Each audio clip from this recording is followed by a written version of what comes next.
Hola, ¿cómo va? Espero que estén bien. La idea de la clase de hoy es repasar brevemente los aspectos más salientes de los textos de Royora y Joaquín Bascopé que tenían para este encuentro. Eh, el nombre de la clase podría ser Los terratenientes de la Pampa y la biopolítica estanciera en Tierra del Fuego.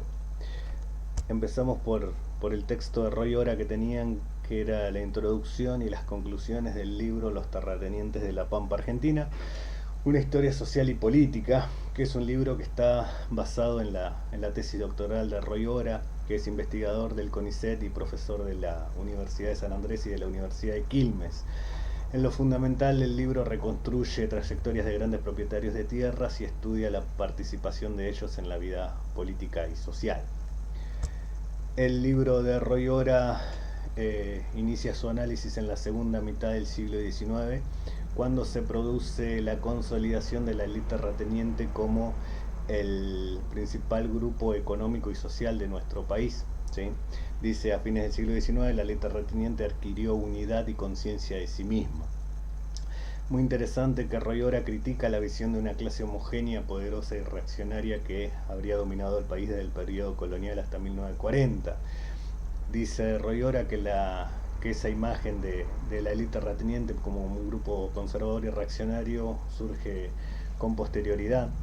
Por eso me parecía interesante esa fotografía emblemática del escenario de la sociedad rural, en el predio de la sociedad rural, que reza cultivar el suelo, servir a la patria. Las veces que he podido estar ahí me impresiona muchísimo. En ese predio se hace todos los años la Feria del Libro. Eh, Muy interesante también que los terratenientes, dice Ora, tuvieron relaciones ríspidas con la élite gobernante y coyunturalmente, aunque tendieron a coincidir en sus objetivos. ¿Cuál sería la idea de que la élite terrateniente entonces controló el poder económico y el poder social, pero el poder político no?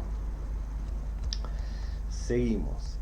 Esta élite económica y social justamente ejerció una fuerte influencia socioeconómica, pero no llegó a formar grupos políticos exitosos. ¿Sí? Eh, Ejemplo de esto es que nunca pudo construir un partido político propio y una base social como para presentarse elecciones como grupo terrateniente. Él repasa en el libro algunos experimentos fallidos.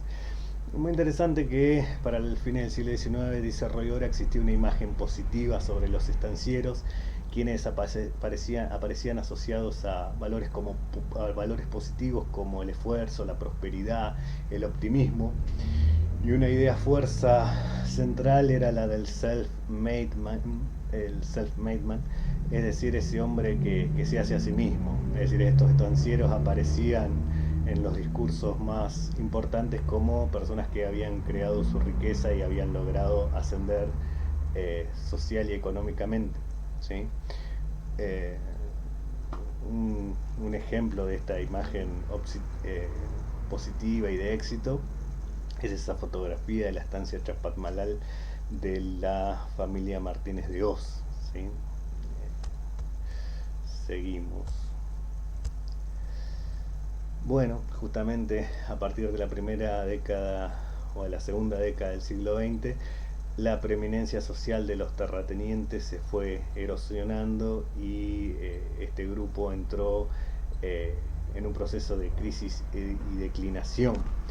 En ese contexto deja de ser considerada como un grupo eh, con capacidad de reinventarse, con un rol progresivo y modernizador dentro de la sociedad, y pasa a ser considerada como una clase parasitaria cuya riqueza muchas veces había tenido que ver más con el azar y con la herencia que con el esfuerzo y la capacidad personal.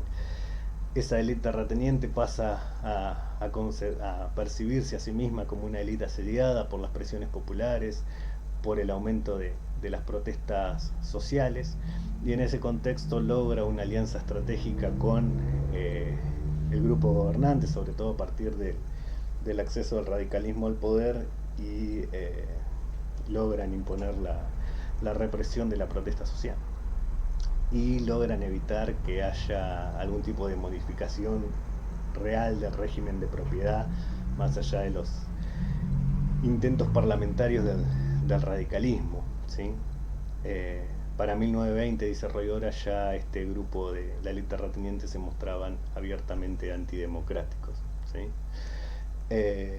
Luego en 1930 se profundiza su crisis o la crisis de este grupo, pierden poder económico pero no ceden la preeminencia social, en algún caso además se reconvierten hacia el sector secundario y hacia el sector terciario.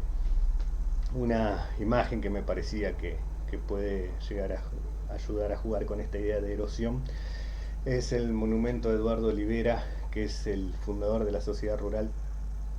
Ese monumento está justamente en el predio de esa sociedad y si bien hay una monumentalización del fundador, también hay un desgaste y la figura parece como ajada y castigada por el tiempo. Para terminar, entonces, con el ascenso del peronismo se produce para Royora el fin del latifundio y se da cierta división de las grandes propiedades y cierto acceso a la propiedad de la tierra por parte de los arrendatarios. No obstante, pese a esta debacle, a esta caída, pervive cierto encanto por el mundo estanciero en nuestro país y los terratenientes muchas veces reconvierten sus negocios aprovechando ese encanto que mantienen. Por eso el fragmento de captura de pantalla de cómo muchas grandes estancias de la provincia de Buenos Aires, sobre todo, se reconvirtieron hacia el turismo o a lugares para la realización de eventos sociales. Pasamos al artículo de Joaquín Bascopé.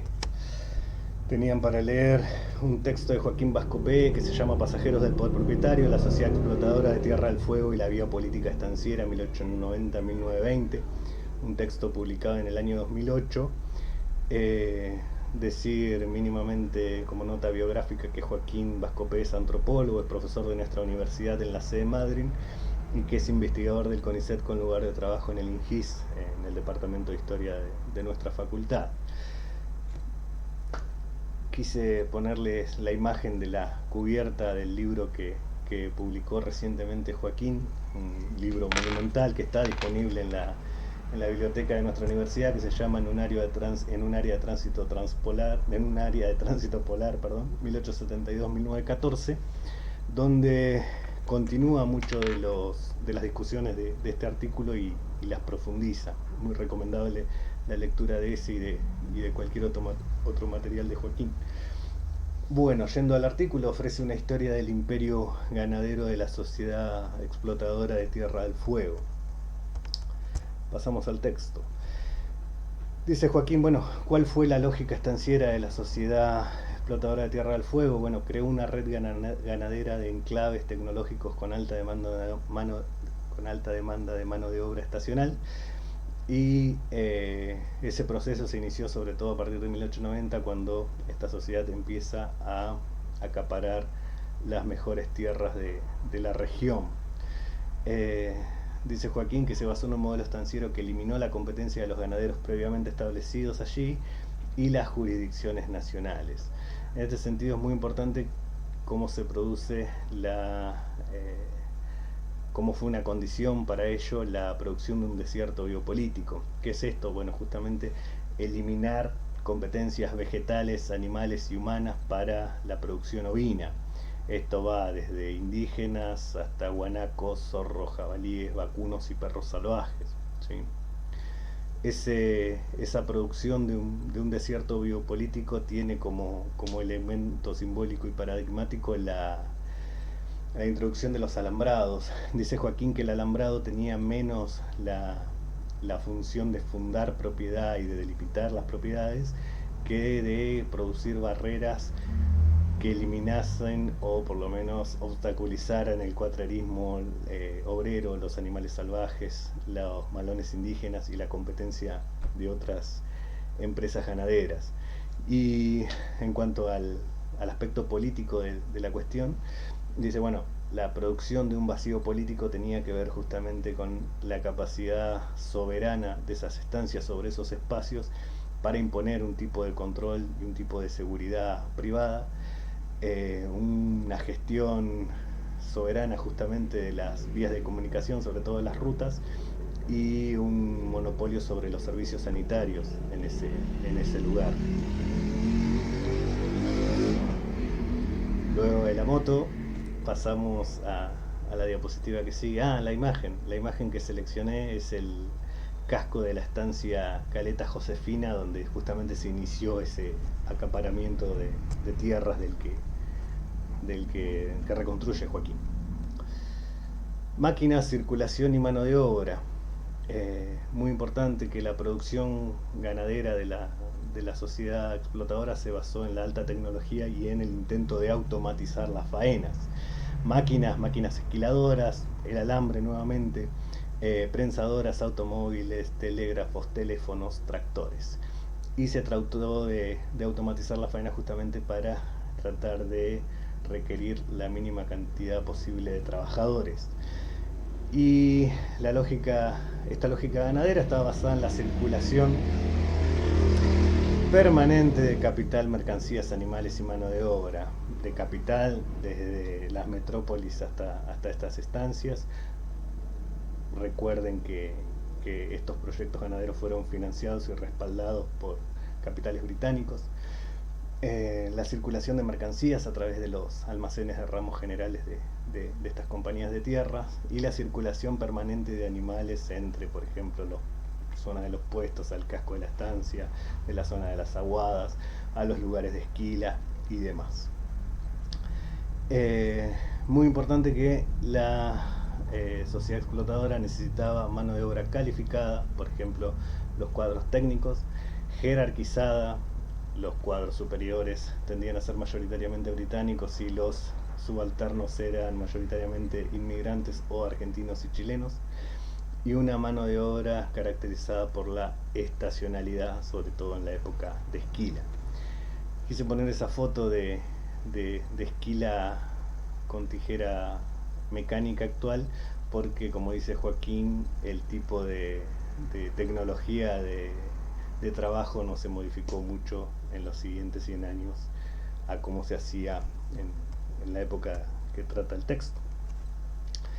Última parte del artículo de Joaquín. La lógica misma de las explotaciones ganaderas de tierra del fuego generaron contracirculaciones que conmovieron y obstaculizaron ese monopolio. ¿Por qué? Porque los obreros estacionales, que eran tan necesarios para las estancias, en las épocas inactivas deambulaban y representaban justamente un problema. ¿Por qué? Porque bueno, la sociedad necesitaba que los obreros que estaban inactivos se mantuviesen cerca de las estancias como ejército de reserva para justamente mantener salarios bajos. Pero bueno, estos trabajadores tendían a ser considerados como vagabundos, vagos, peligrosos y posibles cuatreros. Entonces, de esa manera el trabajador, ese pasajero del poder propietario, migrante la mayoría de las veces, devenía en un nómada y un salvaje que debía ser combatido. ¿En qué espacios confluían estos trabajadores? Bueno, generalmente en dos lugares, en el boliche y en el puesto, lo que para muchos observadores propietarios eran considerados verdaderos nidos de cuatreros. Muy interesante como en la última parte del texto Joaquín plantea que justamente este vagabundeo y esta itinerancia habilitó formas de interrelación y formas de contacto que propiciaron la organización política y sindical de los obreros. Es decir, la forma máxima de temor que podían representar un trabajador para las grandes compañías ganaderas.